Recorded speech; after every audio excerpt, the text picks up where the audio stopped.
It's time for Dart Talk. Brought to you by thedartzone.com. Stay in the zone. Thedartzone.com is an official Cosmo distributor and Windy City Fabricators, America's premier fabricators of orthotics and prosthetics. And Redwood Darts, America's newest tungsten darts. Stand straight and tall and hit them all. Redwood Darts.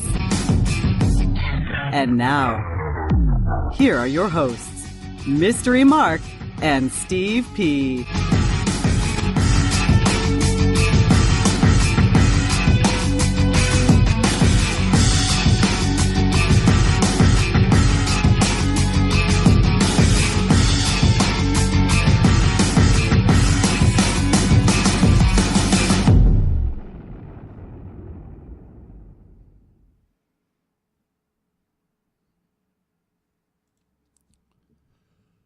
Alrighty, welcome to Dart Talk. How you doing? We made it. We did make it. It's Thursday. It is. That should be new to everyone. Oddly enough.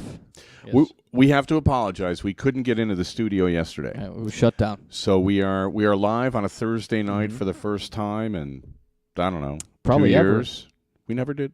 Really? We did Tuesdays. I don't know if we ever did Thursdays. Okay. Who knows? I don't know. I can't remember that far back. We probably look the same. Anyway, welcome to Dart Talk. Steve Peninsula with Mystery Mark. Dart Talk brought to you by the Dart Zone. Stay in the zone. TheDartZone.com is an official Cosmo distributor. And we'll give you some news later in the show. There's something new for all the Shelty Radical Premier players starting tomorrow. Or starting at midnight or starting tomorrow. I don't know. I have a press release. That's still tomorrow. They're both the same. one and the same. I'm going to need a lot of help tonight. Okay. Hopefully I can provide it. We got a big show. I was in Nashville over the weekend, yes, so I can report on the good doings. Tournament. And great tournament. Always like going down there. Made some new friends, got to see some people I haven't seen in a while, so it was all good. It was hot. Did you see the elephants? Did. Yes? All right, good. Did see the elephants. Didn't have time. I got a picture of one of them with its ears. They pose for pictures. They put their ears out and they're like trunk up, and they're nice. Yeah, they're really smart animals. Very smart, according to the Elephant Man, Chuck Pankow. Okay. Nice enough to give us the tour again this year. So we did that. Yeah, it was hot. It was hot in Nashville. It was nice on Monday, though. And then we got hot, like what, 90? Yeah, hot and humid. Yeah. I mean, we'll get to that. PDC World Matchplay. Mm-hmm. I am so sorry, everyone. I apologize. I did not have time to put everything in the crawl that needs to be in the crawl. But we'll have it next week. We'll have a huge crawl next week. We'll get to the PDC results later. I also posted yesterday that we were going to identify the most ill-conceived tournaments and tournament events. So we'll get to that too. And I'm going to tell everyone what a mooch hunt is, because apparently no one knows. Yeah, you might have to tell me what that is. Okay. So we're going to get to that. What a mooch hunt is? And then not moose. A mooch. Mooch. Right. M-O-O-C-H. A mooch hunt. Okay. It's a technical term. Yeah. And then also a man with a plan. We're going to end with that. Because, a man with a plan. Well, I had a really nice semi-long chat with some of the board members of a couple of leagues down in Tennessee with the Greater Nashville, and also I think there's a league in Smyrna. I don't know where Smyrna is. It's in Tennessee somewhere. I don't think it's that far. It's like an hour away, something like that. So we're kind of talking about league business. You know, and it's I can't function on a board. You know what I mean? I mean, like on Windy a dart City, board? Yeah, well, any board. Or I can't. It's not really the way I like to operate. Mm-hmm. So I mean, I've been to board meetings in all sorts of different contexts and stuff like that, but it's kind of interesting to hear some of the problems they're dealing with and stuff like that. So we can share some of that with you. Let's disclaim whatever we need to. Views, opinions, rants, and rampages expressed on Dart Talk do not necessarily reflect individually or collectively those of our sponsors, co-sponsors, wannabe hosts, hearing-impaired critics, or those with a penchant for attitudinal dysfunction. We at Dart Talk strive to provide you, the listener, with an educational, entertaining, and fun-filled experience each and every week. If after the show you, the listener, find yourself feeling uneducated, unentertained, and or bored, we at Dart Talk consider that your own problem. And, of course, wish you luck with that. Yeah, we're going to talk about a few things. As always, let me just say this because, there was like some people on Facebook. I don't know if they don't get it or they're just trying to aggravate me, but, Probably a little bit of both. I am a dart player. I go to dart tournaments. I try to compete. I do my best. Kind of fell short in Nashville somewhat. But also, in the context of doing the show, we have to function as journalists, and one of the things that I do is I will talk to people off the record. I will talk to people and say, I'm not going to quote you, but hey, what about this? What about that? And I don't tell people always who I'm talking to or what somebody said, because as a journalist, you protect your sources. If I hear that this is this and that is that, and, I mention it to somebody, I'm under no obligation to say who told me. Right. And I feel obligated to not tell you, which is why I don't. Of course. So, people are baiting me on Facebook. Oh, well, why don't you say who said this and who said that? And I'm thinking, now, why would I do that? Yeah. What's the point? So you can, go call them up and say, hey, don't say that, and blah, blah, blah, blah, blah. People talk to you honestly. You should encourage that, right? And, I don't have any particular axes to grind on a lot of this stuff. I have my personal preferences as a player. But I keep that, pretty much separate from the issues that we talk about on the show. I've come to my own conclusions about certain things. Right. I would agree with that. Right. But at the same time, we try to, discuss this stuff objectively. And if it turns out that you agree with my opinion, then you do. And if you don't, then you're entitled to your own. You should be able to support it. Right? What? You should be able to support your opinion. Sure, absolutely. If you disagree and you want to come on the show and disagree and talk about it, my door's always open. Yeah. Our mics are always open. We encourage that. I reached out to some people this week and said, hey, you want to come on the show, talk about your side of things? Go ahead. If you're not confident enough that you can speak and persuade our audience of millions that, what you're saying is for real, then maybe you shouldn't come on the show. Right? Maybe you're better off doing whatever it is you do, but we're always open to having that. And then we get to speak our opinion because of it. Well, you could discuss this stuff objectively. I mean, just because you disagree with somebody doesn't mean you have to take hammer and tongs and, try to nail them to a wall. Right. I mean, I think we've treated our guests very fairly, even though I don't always agree with, what they're doing or what they're saying or anything. Well, look, I mean, I've invited David Haskip on the show. I've invited, the head of certain soft tip organizations on the show and the tournament directors on the show. I mean, we're happy to talk about this stuff. And, if you don't want to talk about it, that's fine. Right. Silence is a statement in and of itself, right? If you don't like what somebody's saying and you're not willing to refute what they say, then you have no complaints. Or I'm not hearing any complaints. Yeah. Like, if you think that you're not going to be treated fairly on the show, well, the audience will judge that. We get emails from people, hey, this, hey, that, and we've never gotten an email from anyone. Well, there's nothing wrong with a little discussion. Yeah, we haven't gotten an email in 3 years from anyone who's ever been on the show saying that they were treated unfairly, ever. And we've had over 100 people on the show. We've had promoters, we've had players, la-di-da-di-da. So I think our record on that's pretty good. The kind of scamps around the campfire can say whatever they want. Yeah, but that happens we're with still every here. show. Yeah, I'm just saying this is just sort of like a general kind of thing because we may there be some people might not like what we say tonight. That's all. Did you get some good information from? Oh yeah. I mean, when you talk to people, kind of honestly, face to face, and objectively about an issue, then you'll get their take on it. And sometimes, it seems to me that they haven't thought it through. Sometimes it seems to me that they haven't thought about it long enough.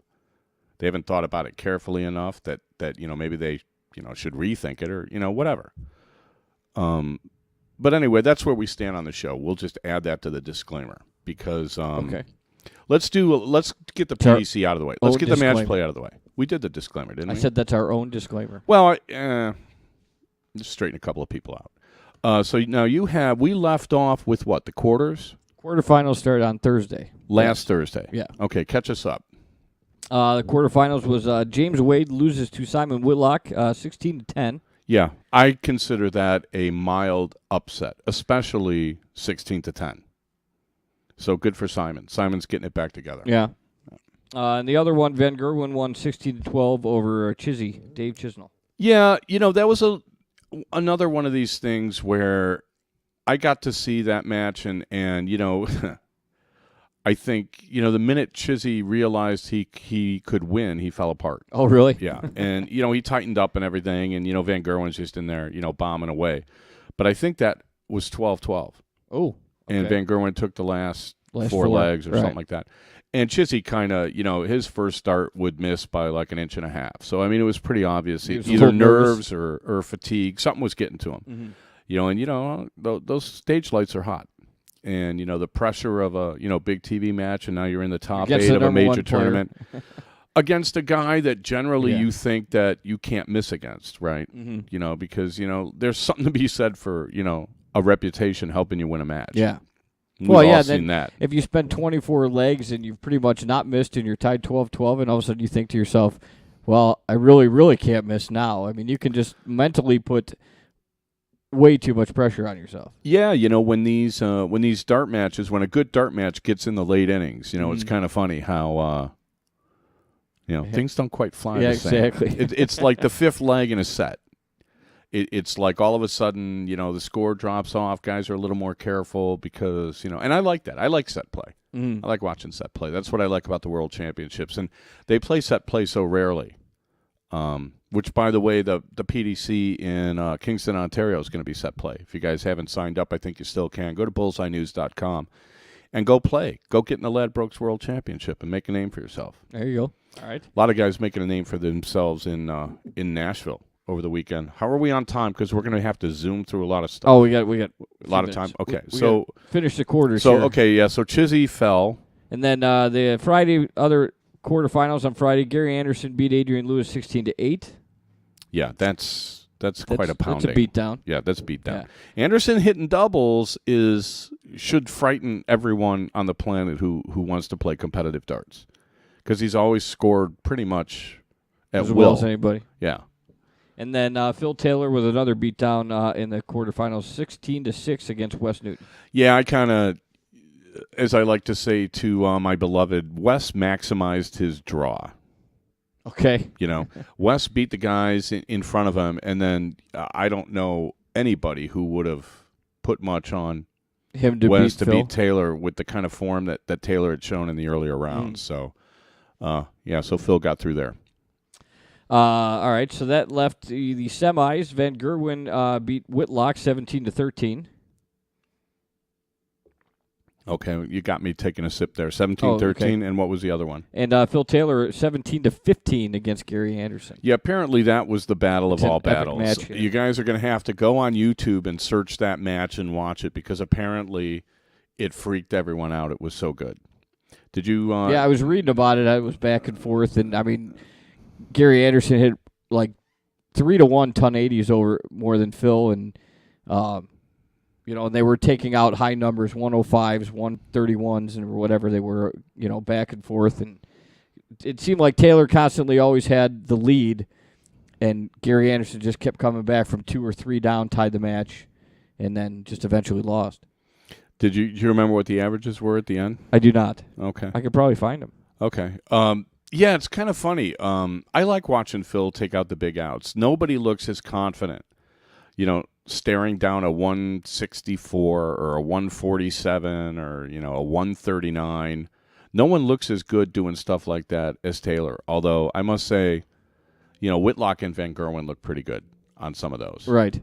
But, I mean, as often as Phil takes out these, huge, 2 triple outs, I don't know. I like watching it.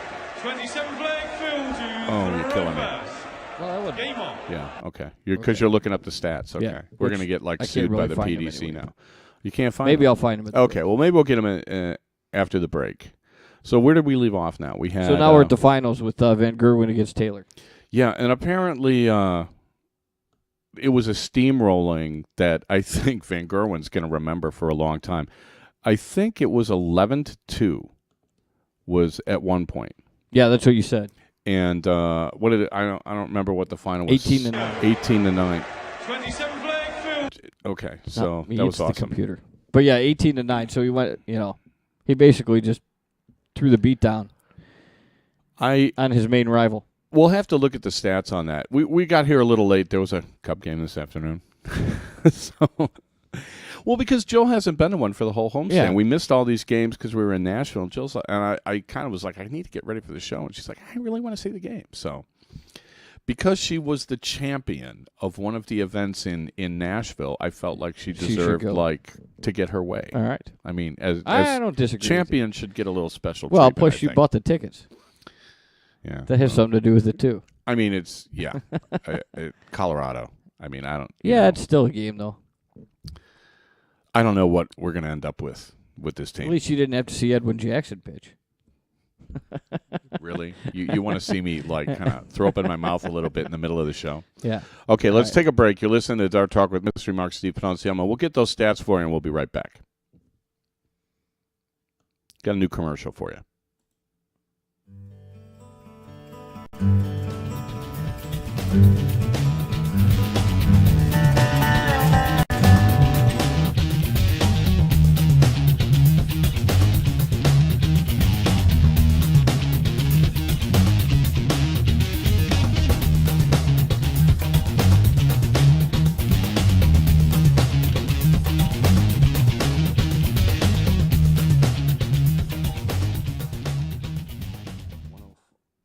So that's Gerwin Whitlock. That's Taylor. They both averaged over 105.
The views and opinions expressed on Dart Talk are those of the hosts. They in no way should be misrepresented, misinterpreted, or made to claim that the universe is against you, your family, your city, or the darting community at large.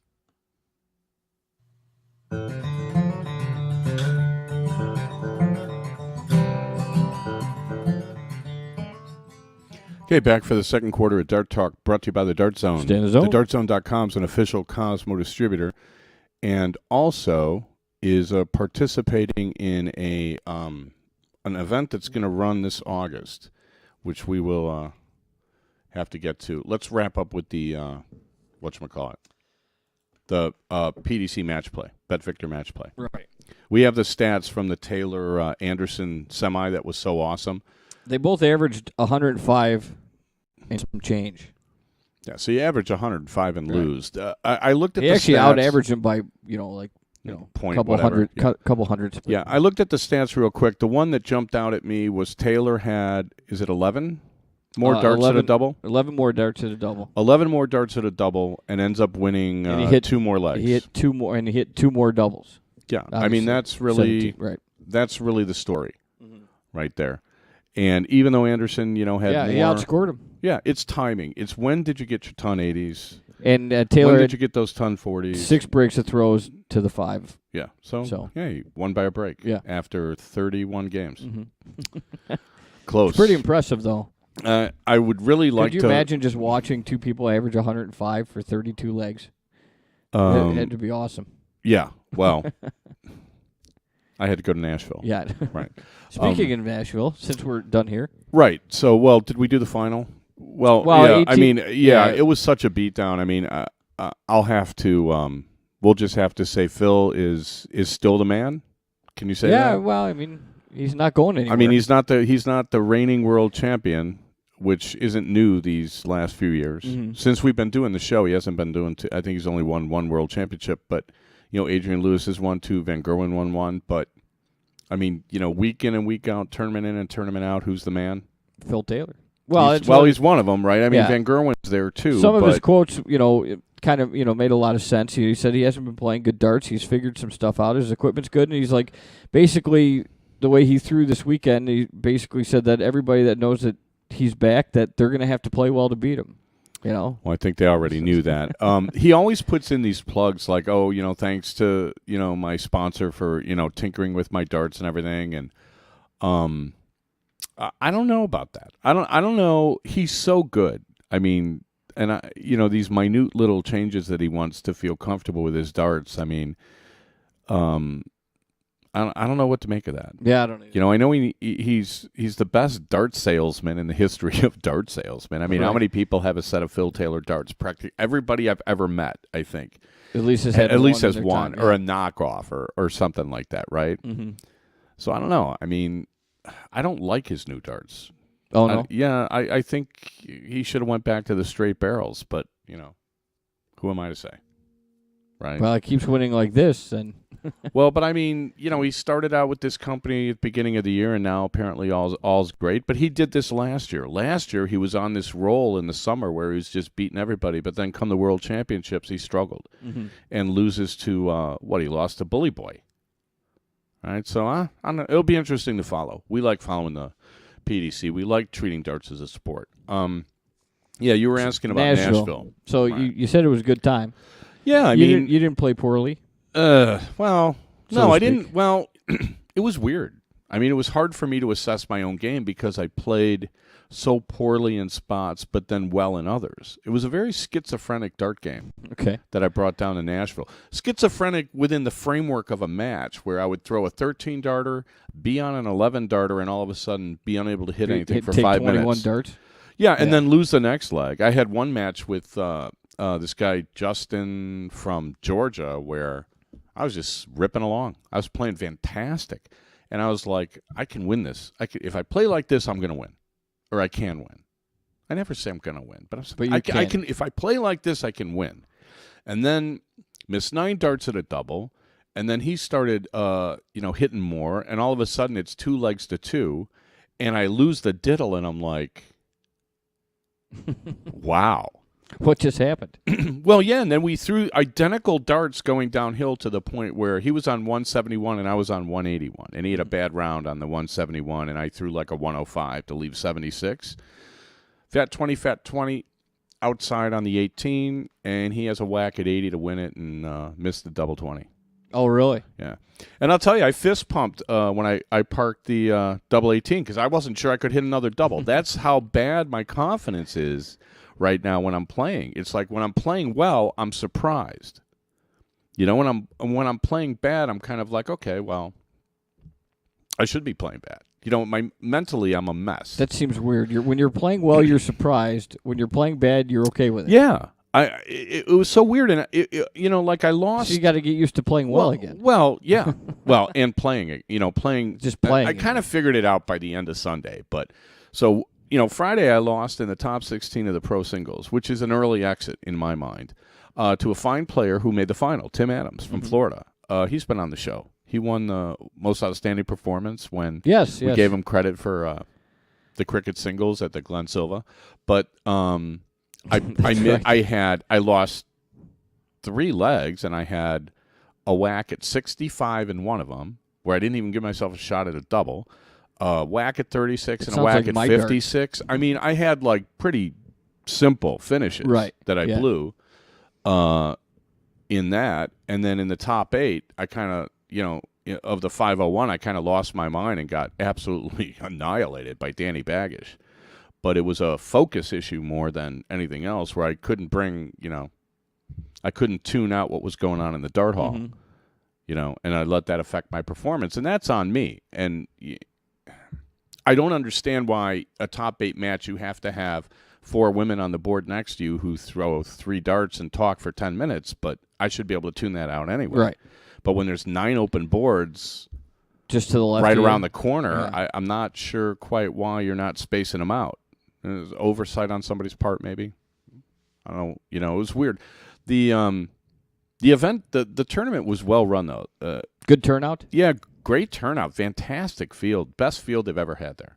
Everybody was there. I could think of like maybe 2 guys that I thought would have a chance to win if they were there that weren't there. Everyone else was there, and I actually asked a couple of people, I'm like, who's not here?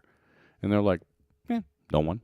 Right. That's good. Yeah, fantastic field. And it was kind of funny because the guys who were constantly on stage were not really the people that maybe everyone would expect. Mm-hmm. Like Alex Reyes was up there a lot. Ram Guevara was up there a lot. We're going to talk about the PCS matches, too, in a little bit.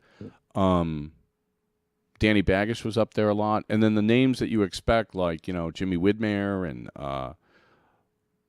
Darren Young and, you know, like kind of the normal steel tip tour guys weren't up there as often. Bob Seneve was in the singles. So, I don't know. It was kind of weird. It's kind of a weird... a little parody.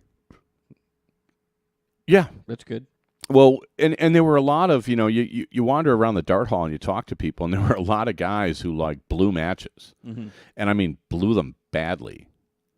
Where, you know, one guy in particular was up 4-1 in the semis, blew 9 darts at a double, and then proceeded to miss doubles in every leg until he was off the stage, losing 5-4.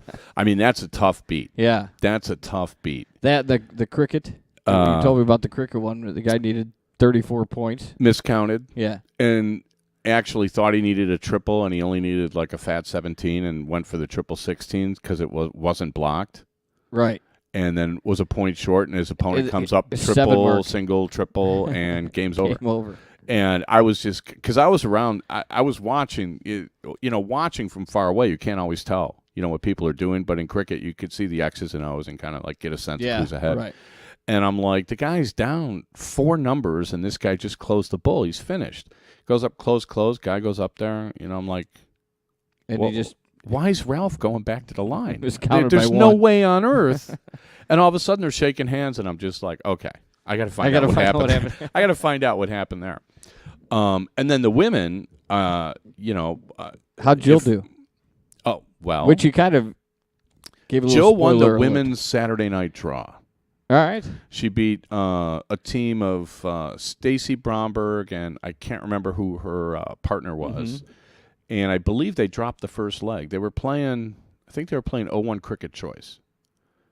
So it was funny. Stacy in the third leg, because I was actually playing in the 4-man, so I missed part of it. So I go, come sit down. I don't want to sit too close because I don't want to, you know, get blamed for anything. Of course. Right. Although I did manage to go fetch a beverage. But no, I was just like, this must be what it's like when you have kids watching Jill play, right? Because, you know, I see the diddle. I see Stacy go to the lines. Okay, Stacy's going to go first. I see her throw 3 darts, pull them, not look too happy. I'm like, looks like a 2 mark. And all of a sudden, boom, boom, boom. I'm like sitting next to I forget who, and I'm like, did they mark up 40 or 80? And she's like, oh, no, that's an 80. And I'm like, so, you know, Jill comes up and throws a ton 40. Yeah. After Stacy leaves the 20s open, and they managed to hold on and win. So it was, and that was in the final leg. And that was in the final leg of the final on stage. So Jill got her little bottle of champagne, and it was just totally awesome. Sweet. I was very happy for her. Yeah. She works hard at her game, and, you know, I like it when she gets success. She's definitely getting better. You know, I mean, Liz Tynan did really good. She made good for 2 her. singles finals, I think. You know, nobody could get by Paula Murphy. The only way to get by Paula Murphy, apparently, is make sure the event runs to the point where she has to go catch a plane. That's your only option? Well, that's what happened in the women's doubles final on Sunday. They played, it was best of 5, it was 2-2, and all of a sudden they're packing up their darts, and I'm like, what happened? It's like, Paula's got to go and catch a plane, and I'm like... So other than that, Paula was just sweeping all the events? Pretty much. Yeah. in the toughest field you're going to see this year probably, except maybe, you know, for Vegas in January, and we'll see who shows up in Stamford and who shows up at which city because, you know, you get more Canadians coming down. Mm-hmm. But, oh, yeah, it was fantastic field, great competition as far as Nashville goes. And we'll have all the results in the crawl next week. I'm sorry I didn't have time to get them in. A lot going on. When did this you get week. back? From Nashville? Yeah. Well, we got back like early Tuesday morning. Tuesday, right. Yeah, we go to the zoo on Monday. Yeah, We left the zoo that's what and I then thought. drove. By the way, and we got to take a break, and we'll be right back. But I will say this for anybody who lives kind of in the Midwest, like Indianapolis, Southern Illinois, Kentucky. We stopped at a place to eat called O'Charlie's. Do you ever seen an O'Charlie's? No. It's sort of like It's a chain? Yeah, a small chain, kind of like Applebee's or Bennigan's or Chili's or Perkins TGI Fridays. Well, no, it's more of like, kind of a sort of a middle-class gastropub, Yeah. right? They have the best food Really? of any place I've ever been to on the road. I was actually going to put a poll. Who's got the best road food? Because these guys rock. They just blew it out of the water. And we were going to go. We actually took 57 Is it back. just off the expressway? We found it like, off of 57, like around Carbondale in Marion. We stumbled across it last year, ate there. We were like, wow, this is really good. Yeah, we should remember this place. So we were literally going to go back there, and we stopped for gas in Paducah. And I'm like, is that the same O'Charlie's that was in Carbondale that we were I was starving, and we're waiting. Well, let's go eat in Carbondale. Turned out to be the same chain. We went online with our phones. And it's like, okay, same chain. So it's owned by some Singapore holding company that has restaurants and stuff. It was like, I did research on this. I was like, no, because the food was fantastic. Yeah, I mean, it was just fantastic. She had like prime rib pasta. And I had like some custom mac and cheese. And in Chicago, everyone's making mac and cheese. Their mac and cheese rocked. It was fantastic. So anyway, okay, All right. enough about I've food. never heard of it. All right, we'll be back, and we'll talk some other stuff. You listen to Dart Talk with Mystery Mark Steve Poncielmo. We'll come back and talk about bikinis in a minute, and you can watch this in the meantime.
Dart Talk agrees to adhere to the Geneva Convention in treating fairly its prisoners in their war against lackluster darting administration and behaviour.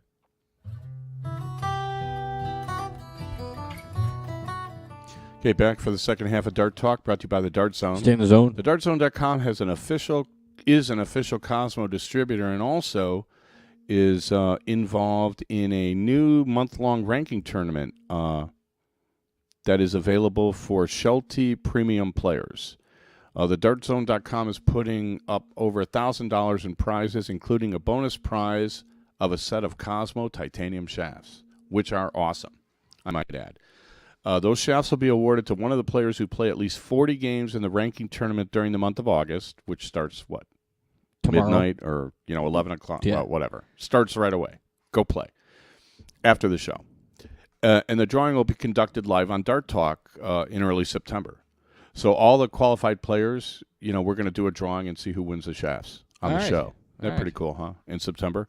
The tournament's free to play by any Radical Premium player. Radical players pay a $12 a year fee to become premium players. So I don't know if that's like your little card or what that. Yeah, we don't have radicals here, but No, they're pretty cool looking. not in the machines. dirt world. We don't. Well, they're cool looking machines. Anyway, it's a little kind of little cool promotion, I think. Yeah, sounds good. Right. So anyway, you'll be hearing. We'll remind you about Yes, that. I'm sure. I it'll believe come that'll up come up again. a few times. So, but I really, you got my interest peaked early at the beginning of the show. I have to know what is a mooch. A mooch hunt. Oh, okay. First of all, what's your definition of mooch? Well, here's a mooch hunt. Okay, a mooch hunt comes from telemarketing. Like when I was in college, like part-time jobs that paid a lot were like you'd get on the phone and sell like radio time. Mm-hmm. There was a couple of companies actually in Chicago that the commissions were really good. You do a lot of talking. So I did that like I think sophomore year. Actually bought me some cool stuff. Made a lot of money in it. So anyway, what they tell you, and I'm not going to go all like Glengarry Glen Ross on everybody, right? Okay. But the idea is that the more people you contact, it's a numbers game. The more people you contact, the more people eventually will say yes, and the more money you'll make. So you got to keep making calls. Right. Which isn't, But what the salesmen call it is they call it a mooch hunt. And the mooches are the people that buy. Yes. Okay. Right? So I want to run this by you, and you tell me what you think as far as like a tournament. And you're having a problem with the chat there? I'm trying to refresh. Okay, here's the deal. So I'm listening. let's say that your local venue has some soft tip machines, right? And they tell you if you play 300 games or 332 games or whatever number, some number along those lines, like a little over 300, you'll get a voucher to qualify to play a tournament somewhere else in the country that you could potentially win $10,000. Mm-hmm. Okay, I don't know how much is a game, 75 cents, 50 cents, say a it's dollar. $1. Kind of depends. Maybe in Right. Manhattan it's $2. Right. I mean, I don't know. So you go and you qualify for this thing, right? Then you go and if you make it to their big final tournament, you play for 4 days. And it's all kind of like they track your averages, and you're playing like, doubles, and they have handicaps and all this stuff. And then their grand final, who's going to win $10,000, is they have a triple elimination blind draw. And whoever survives the triple elimination blind draw is your champion. Triple. Okay. What do you think of that? It seems kind of odd. Well, what's the point of having a triple elimination blind draw, let alone the fact that you've been pumping in quarters? Well, I mean, that's why it sounded to me like a mooch hunt. It sounded to me like a bunch of people that are like, let's come up with some reason for people to play lots and lots and lots and lots of games, and then we'll put on this tournament and tell them it's the greatest thing since sliced bread, Mm-hmm. and then at the end of the day, if we make enough money, we'll do it again. Right. That's what it sounds like to me, just from the structure. Now, why you would have a triple elimination blind draw is something that I think is worth talking about, which is trying to come up with competition where people that aren't good players think they have a chance of winning. Mm-hmm. If you're a beginner who only averages 0.75 marks around, but is it anybody that's in the tournament gets into this triple elimination blind draw, or does it have to do with how you perform throughout the whole thing? It's how you perform the first 4 days that determines if you're even going to be in the triple elimination blind draw. All right. But a triple elimination blind draw can be manipulated in a number of ways. How so? Let's say you and I don't like each other, and we're both in this triple elimination blind draw, and then I get you as a partner. Mm-hmm. And you've already lost twice. Oh, okay. Right. How motivated are you going to be to actually try and win you a game? Right. Or conversely, let's say we don't hate each other, but we're buddies, and I'm playing on the board next to you, and the guy in second place is your partner. Mm-hmm. How motivated are you going to be, especially if we have some sort of arrangement? I mean, it's just not. It's not true competition to me, right? If you want to come up with some sort of a tournament format where someone who averages .75 marks around has a chance of winning, I don't know what to call that. I don't know. I can't call it competition. Everybody's got a shot. Well, no, that's what you're selling. You're selling that everyone has a shot. Yeah. That's the whole idea behind handicaps, but it isn't really true. I don't think. Right? I don't think that that's true at all. Are you just having all sorts of issues with your it apparently with your chat disappeared. just disappeared? It just disappeared. Well, I wonder why that is. You seem to have problems with that. Maybe so many people are chatting that it blew up. I find that hard to believe. No, but the idea somehow that, you can create a competition where the worst players have a chance of winning, that's not a competition. Mm-hmm. It's something else. It's an event. It's an event. Yeah, call it an event. Right. But it's not, that isn't competition. Competition is, you against me and let the better man win. That's competition. Not I can beat you with one hand tied behind my back and you can have the throw and 11 marks in a cricket game. That's not competition. That's somebody a long time ago told me the difference between electronic and steel darts is that steel darts was a sport and electronic darts is a game. Now, I never really bought into that. You know what I mean? I mean, because I've seen great players play soft tip and have great matches. Yeah. Right? But I don't think you can see that. You'll ever see that with handicaps. And if you look at any sport, there's no handicaps involved anywhere. Right, not in the in highest. your local league, Yes, you have handicaps. Like in the local bowling league, you have handicaps. Or in your local golf league, you have handicaps, right? But not in your highest flights. Where on earth do you try to get the 36 handicaps playing with the ones and the scratch golfers? Under what circumstances does anyone find this permissible? Well, other than the Bob Hope Classic, the Pro-Am. Right, but the pros are playing a still completely playing a different thing. It's like the Clambake. Like Pebble Yeah. Beach used to be like that. Right? They're still playing their own professional golf tournament, but they're having a secondary amateur. The amateurs are done on Saturday. Yeah. Well, no, the Pebble they play on Sunday. They play on Sunday right, too. But I mean, still, it's not the same thing. No. They don't get the same prize as Phil Mickelson does for winning the tournament. Right. They're amateurs. They're not allowed to take more than $600. I mean, they're playing for fun. I get that. You want to play for fun? Play for fun. Mm-hmm. But don't try. You can't do both. You can't say it's for fun and it's for recreation and la-di-da-di-da and then say, okay, this is like serious competition when you're not. You don't have serious players. Mm-hmm. You have recreational players taking it seriously. That doesn't make you a serious player. When it comes down to the triple elimination, what is the feel?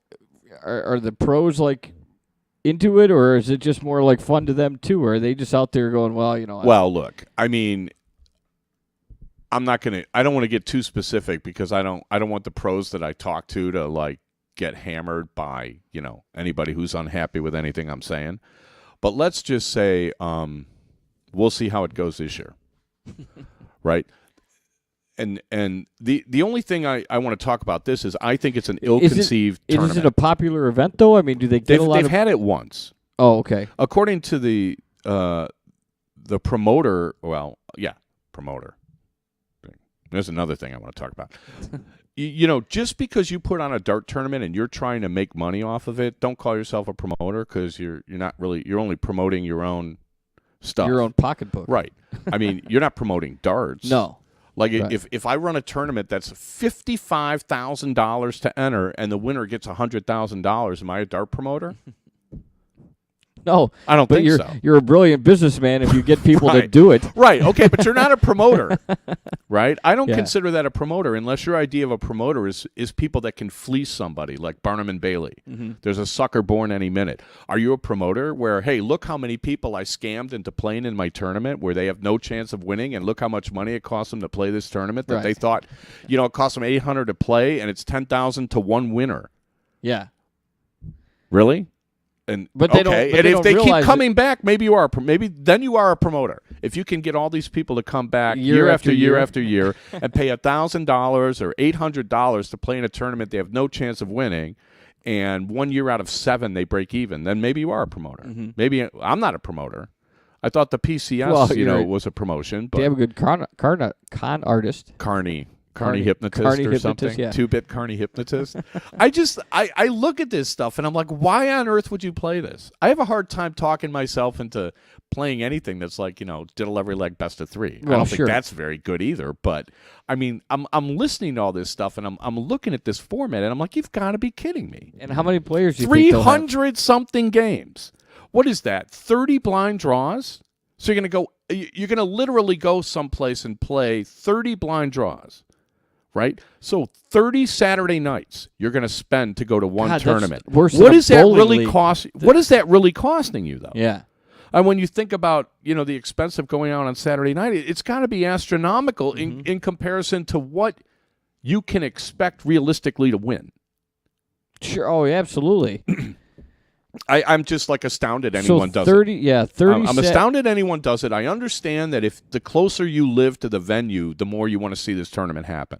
That's nothing new. Everybody wants to see their local tournaments succeed because it's a tournament that they can go to easily and conveniently. Yeah. Right? Who could blame them? Right? I mean, self-interest is fine. I get that. But don't say it's something else. Right? Because I'm going to call you on it. Kind of what I'm thinking. Now, the other thing, here's the other, ill-conceived. So are you with me with what I mean when I say it's ill-conceived? You're trying to be all things to all people, and it never works. Right. That just never, ever works. It doesn't work in anything, in any commercial endeavor. It just doesn't work. That's why you end up with bad cards. Flabbergasted by the triple blind draw. I know. Is that like, is it It's supposed to be so radically unique that everybody must be, it's a good idea? I got to try that. Yeah. Oh, please. I mean, blind. Yeah, I don't know. And I'll tell you something about electronic darts. If the thinking somehow is like everybody should be able to win and all this, eventually people are going to start putting their quarters in a slot machine. Right? In the suburbs around Chicago, you see like the one place we went to, they had the slot machines. Yeah. At some point, the way it's working, everybody's going to have slot machines everywhere. At some point, people are going to be like, I'd rather do this. I'll get paid tonight. Yeah. As opposed to play this for 30 weeks to go some other place. And if I lose, I go home early. Yeah, if I lose, I go home early. I'm done. But I can win 10,000 tonight or whatever. Right. Slot machine mentality. Yeah. Right? So let's take the skill out of the game, then it's a slot machine. Right? I mean, anybody much. can press the button that says max pull the lever bet. Yeah. Right? So the coin operated industry, I mean, I'm not going to pretend that I know that much about it, but this is my take on it. Right? This is where if this is your thinking, this is where you're heading, you should just buy slot machines and get rid of your dartboards. Right? Darts Live is this weekend in Wisconsin. They've got, last I looked, over 100 people signed up. That's nice. competition. That's nice, yeah. That's competition. Show up, do their count-up game or shootout game or whatever they call it. Get yourself seated, bring a game, and see where you stand at the end of the day. That is what competition is. I don't know what this other stuff is. So A gimmick. So. Anyway, that's why I think it's ill-conceived. Yes. Now, here's another. Now, this is just an event. Do you want to take a break before this Are one? we really? Yeah. Oh, man. Okay. We're going to come back and talk bikinis. You're listening to Dart Talk with Mystery Mark. Steve Panunziamo. We'll be right back.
You are now and forevermore warned that you consume this show at your own risk, and that Dart Talk cannot be brought to justice in any court or by any government, including and not restricted to the grand spaghetti monster of the Triple 20.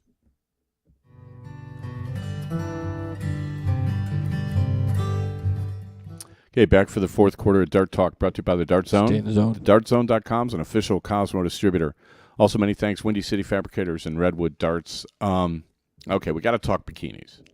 You've been saying this for about 30 Yeah. minutes. Okay, so here's the thing. Is this the other ill-conceived thing, Yes, or is it completely in different? my mind? Okay. It's radically ill-conceived. All right, let's hear it. No pun intended.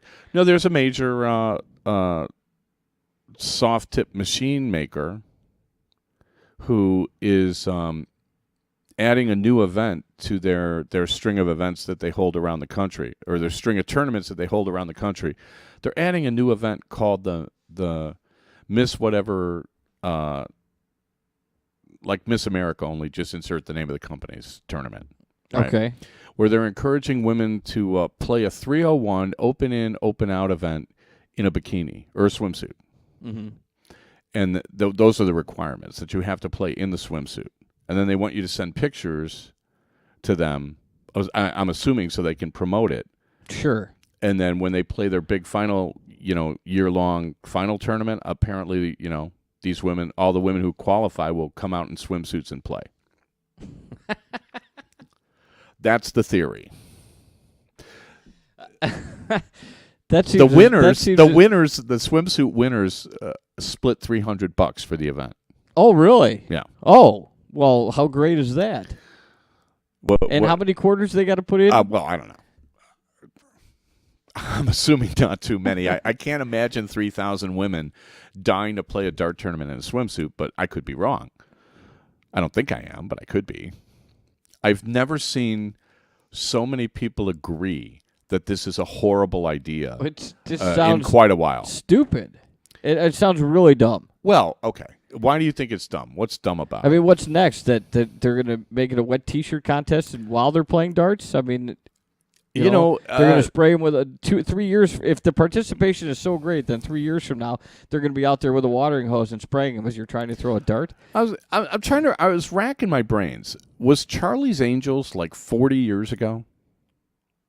The show? Not quite, no, because it was probably 30 to 35. All right, well, that was Jiggle TV, Yeah. right? Was Charlie's Angels and stuff like that. That was 30-some, almost 40 years ago. It was the 70s. Okay. Girls Gone Wild 70s. videos are kind of, that's all done, right? That was done 5, 6, 7 years ago. Yeah, I haven't heard much from them since. I'm they're still around, but they're not popular anymore. I mean, you have cable now. Mm-hmm. You don't have to imagine as much. Right. You have the internet now. You don't have to imagine as much. I mean, it's not network TV in the 70s, right? No. So the notion somehow, in my mind, is like, it's 2014, right? You're kind of going back in time to construct something where the people that were alive back then are all old. Pretty much, yeah. Right? If you were into Jiggle TV, you're in your 50s. So who's going to be Well, in the not quite. I swimsuits? love Charlie's Angels, and I'm only 45. Well, okay. Well, I'm just saying, the whole thing, I looked at this and I was like, what? Well, okay. Now, there's the other thing where there are plenty of women who feel, I'm not a woman, but, we've had a lot on the show. They feel somehow that they're treated as second-class citizens when it comes to being a dart plater. Yeah. I don't see how this is going to how help. is this isn't going to help at all? I don't see how this is going to help at all. So all the really good darting women are just going to absolutely love this idea? They're going to just no way. I think it strikes me as a desperate act and somehow like an easy way to somehow say, well, let's get more people in the building. Here, let's do this. Let's have a swimsuit thing. Mm-hmm. And I'm like, why don't you just hire a couple of models? Yeah, and have them play. To keep score. Have them. Have them give an exhibition. Sure. You could. I'll write you a script. That would be good. I'll write you a script of an open-in, open-out 301 match between two models in a swimsuit that I guarantee you will be popular. Stiletto heels at the line, and women wear the biggest heels at the line. I don't know how they can stand in those things, but a lot of women do. Not all women, but a lot of women. Right. I mean, this just struck me as like a very Neanderthal sort of promotion that was going to fail.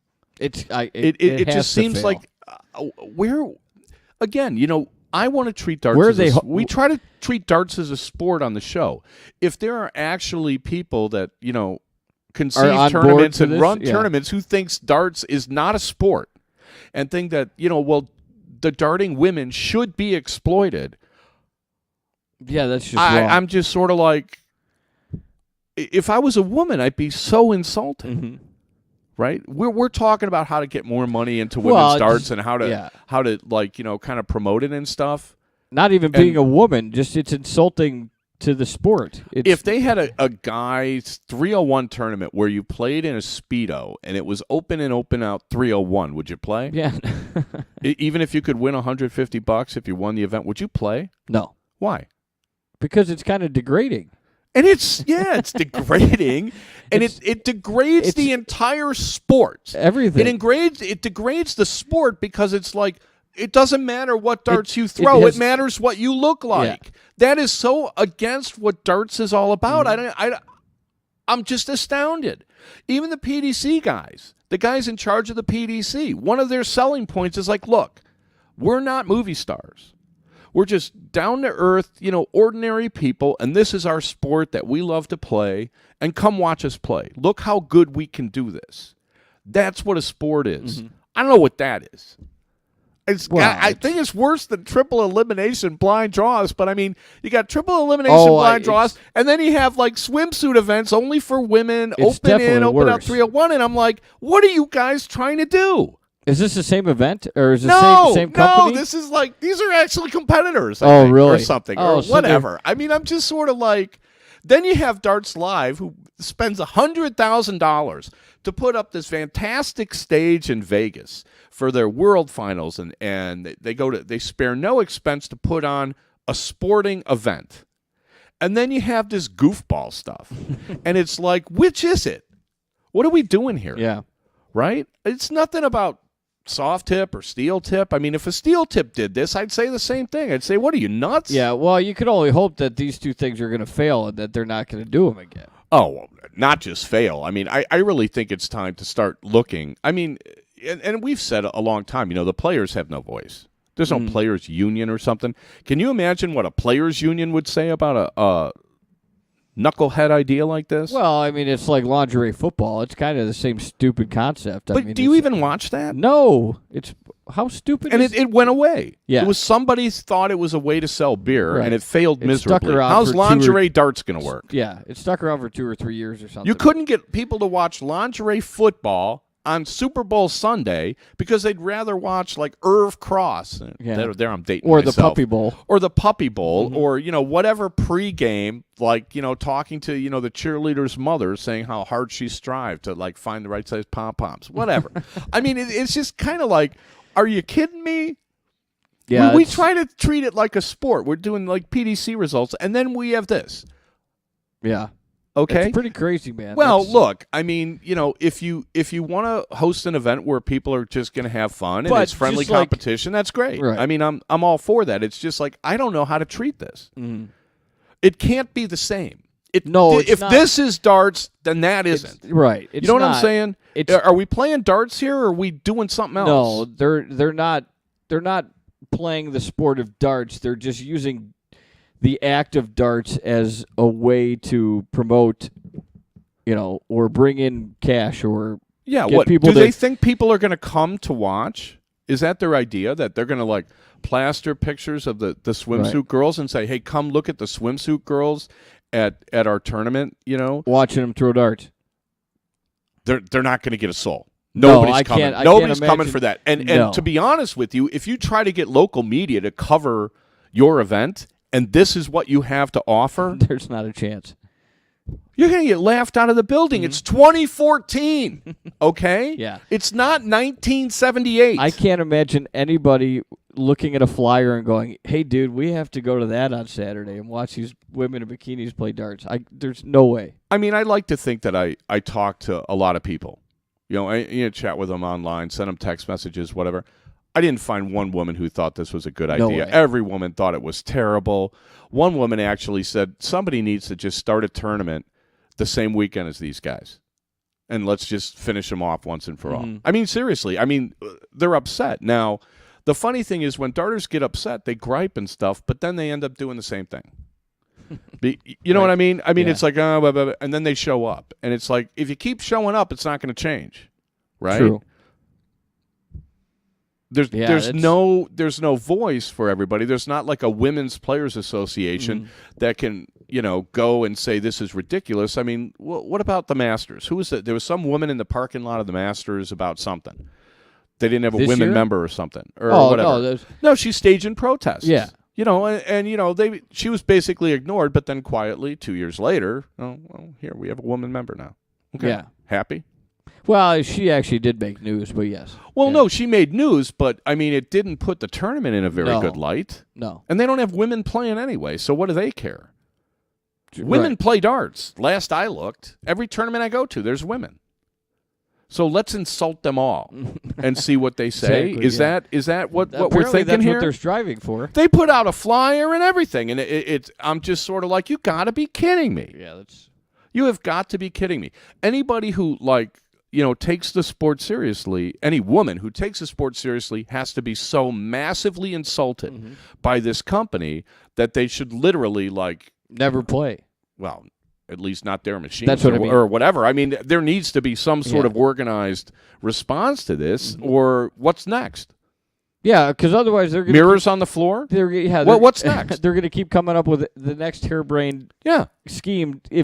When this one fails, they're going to come up with a different one, and when that one fails, they're going to try and come up with a different one until they're throwing everything at the wall and see. But what they're not sticks. promoting their own sport. Well, no. Okay, But as they're long as- against promoting their own sport. But I as- don't understand what they're thinking. Right. But if people keep even using their boards, and they still are around, I agree with you. They have to do something where they make sure this doesn't happen again. I'm trying to figure out, as a devil's advocate, what you could say here. Oh, that's good Right. about it. Well, I mean, as far as they must think that the people that attend their tournaments are for this, right? Otherwise, why would you do it? Do you think they did a marketing research to see if this would actually fly? Well, if they didn't, and it blows up in their faces, I mean, I don't know, who's accountable for what, but I sure hope it does. Because I think it hurts all the legitimate efforts that people have to promote darts as a sport. This is the exact opposite. It's the same with triple elimination. Hey, maybe you can win the lotto if you come to 30 blind draws. Right. To me it just sounds like they don't care about darts as a sport. They care about how many people they could get to put in quarters into their machines, and that's it. Well, again, that's I'm just astounded. But this ties into our last topic of the evening, and then we're going to have to go. And apparently, if you guys are listening on the podcast, if it so happened that our website blew up and you couldn't watch the show, we'll have it posted right after the show. There seems to be something going on. Yeah. You haven't been able to get in the chat the whole show. So we apologize if there's technical issues. Nothing we could do about it right now. But I did have this chat with these guys that are in charge of running the league in Nashville, or two different leagues in and around Nashville. Right. And I'll end with this. What I said was, what I'd really like to see? Because the Nashville tournament's been successful. It grows every year. They get more and more people from different places coming every year. It's a great tournament experience for the most part. I wasn't too happy about, the board assignments in the top 8, but yeah, whatever. Nothing's perfect. Stuff happens. Every tournament stuff happens, and you deal with it and you move on. They had a glitch with the air conditioning. Oh, really? Yeah, on Sunday I had to go up and take off my dress pants and throw on cargo shorts and flip-flops because I couldn't take the heat. It was just too warm. And then when you start playing, with the nerves and everything, you get warmer too. And then, so a couple of people physically might have been uncomfortable. Hey, if the hotel screws something up, what are you going to do? Still a fantastic tournament. But, I was telling these guys, I was like, look, I mean, everything goes in cycles. Right now, you guys are in this great upcycle where you got more and more people coming to your tournament, a lot of different reasons for it. I'm like, what's your plan for growth going forward? What's your plan for the league growing? going forward. Because what I believe has happened, if you look at leagues that have dwindled, is they didn't have any plan for growing the sport beyond what they had right in front of them. Right. Did Windy City Like, have a that's what I was just 5-year saying, like, plan no. to bring more people into the league? No. Mm-mm. They just sat there and watched the numbers go down and like, hey, wow, must be the I economy. wonder why. You Must can't be get the more economy. people. Everyone will come back. Yeah. I mean, I understand that, Did they have an answer to this question? They thought it was a good idea, and I told them, like, look, there are things you can do, and I gave them a couple of examples. Like, one example is, as a league, you could host, like, once a month a dart clinic, free dart clinic, everybody welcome, all ages, get some of your top players to come in, give them a microphone, 5 minutes, explain what cricket is, how to play, 5 minutes of 501, 2 minutes on 301, because it's basically the same. Yeah. And here, let's show you kind of like a couple of things, and then you mingle with the people, and then let them loose on the dartboards, and you give them sign-up forms. Here's how you join the league, la-di-da-di-da. And you do it like for a year. You do it like the first Sunday of every month.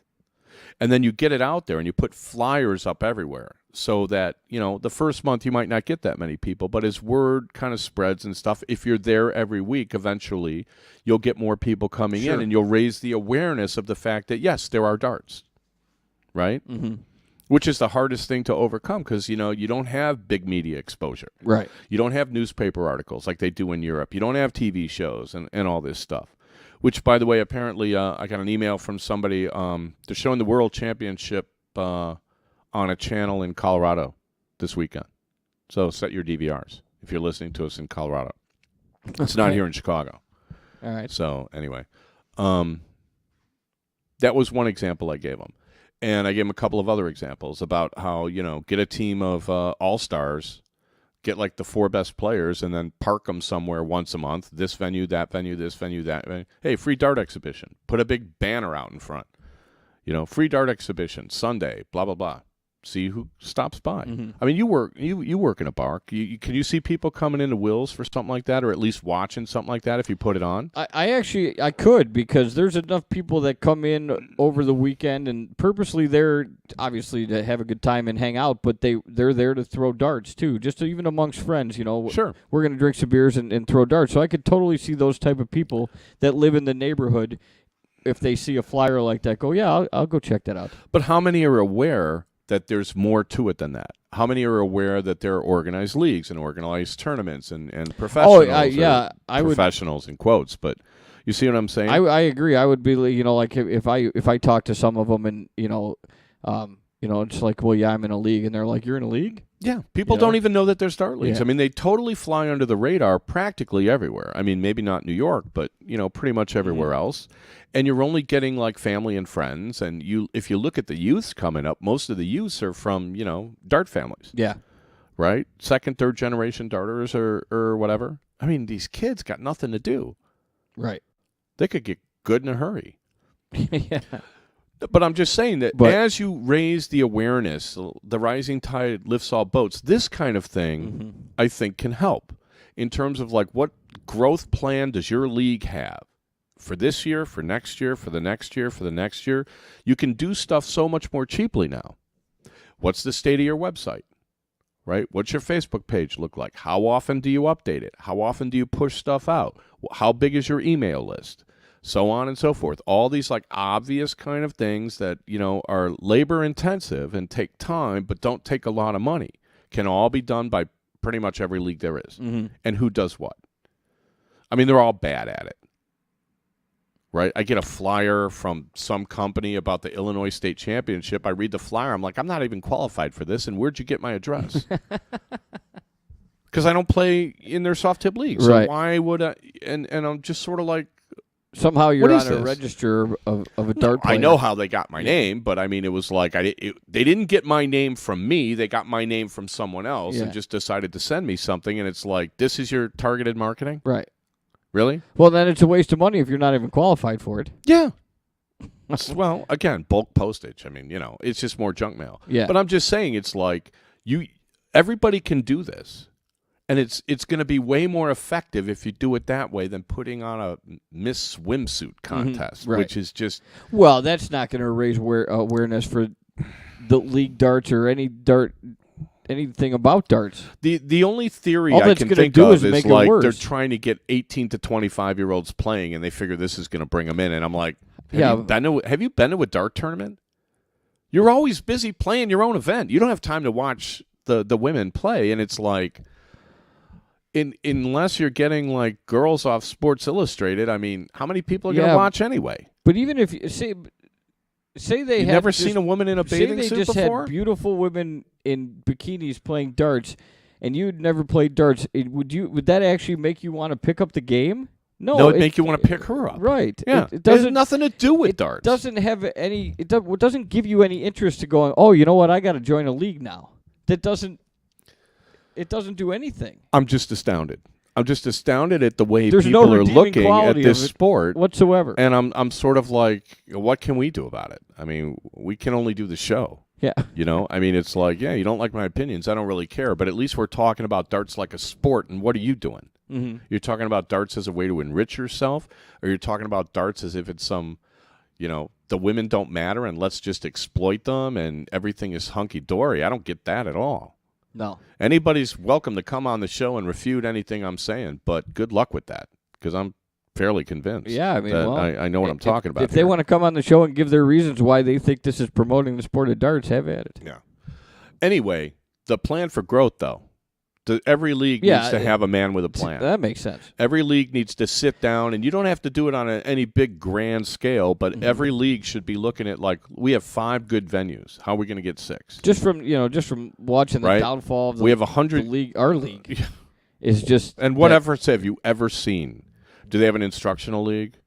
Do they have a dart clinic? Do they do anything? No. No. They don't do anything. Well, if they do have it, they didn't promote it. Wow. Because nobody knew about it. I mean, it's just sort of like these are relatively simple things that people can do that aren't going to cost you a lot of money, that you'll see tangible benefits in the near future, and you should be doing them. Every league should sit down and have some sort of a plan for growth, including some of the big, like I'd like to see the ADO's plan for growth. I'd love to see that. Because if you don't have a plan for growth and you don't have a plan, what are you doing? Mm-hmm.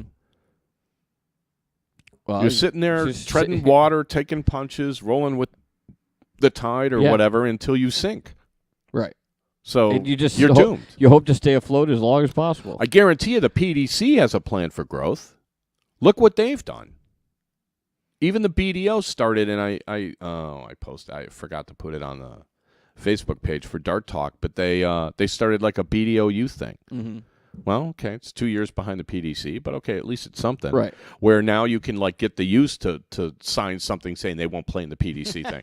I mean, you know what I'm saying? But at least the PDC has a plan. They have a plan for growth. Darts Live, I think, has a plan for growth. You know, they're running these tournaments. You got the Americas Tour in Madison this weekend, and there's another one in Hawaii, and then there's the stage, the World Stages in October in Vegas. Nobody's real wild about this one weekend in October when there's like 5 different events going on, but what are you going to do? But I mean, these are the companies that you should be looking at as models. And it's like if I don't really play soft tip. There's nothing in Chicago, and I know people have like there's brand loyalty and stuff like that. I get that, and I'm fine. Be brand loyal, but look at what your brand is doing. Do you want to be loyal to a brand that does this or a brand that does this? Yeah. Does your brand have a plan for growth? Is your brand giving you other stuff to aspire to, or something down the line? If you want to put money and time into the game, what's in it for you? True. What's your brand doing for you? That's what I want to know. Like the Shelty's got this nice, August kind of a, summer, people traveling and stuff. Shelty's got this nice little thing where you could just play for the online players and stuff. $1,000 worth of prizes. Okay. Not going to retire on it, but it's pretty cool. Mm-hmm. If you're playing anyway, you may as well, get something out of it. So I think, again, the dartzone.com, they're really good at this. They're really good at like, giving back to the players. And I don't see really, when it comes to the commercial businesses, I don't see a whole lot of this. So good for Bill. Good for the dartzone.com. 2 thumbs Yay. up. Okay, we'll be back next Wednesday. At At be our on usual Wednesday. time, we'll have the crawl updated and everything. Maybe we'll figure out what went wrong at the website.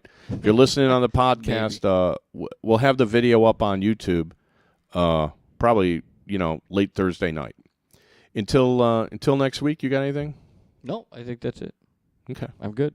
All right, thanks everybody for listening and for catching us later, and we will dart talk to you next week. Y'all take care.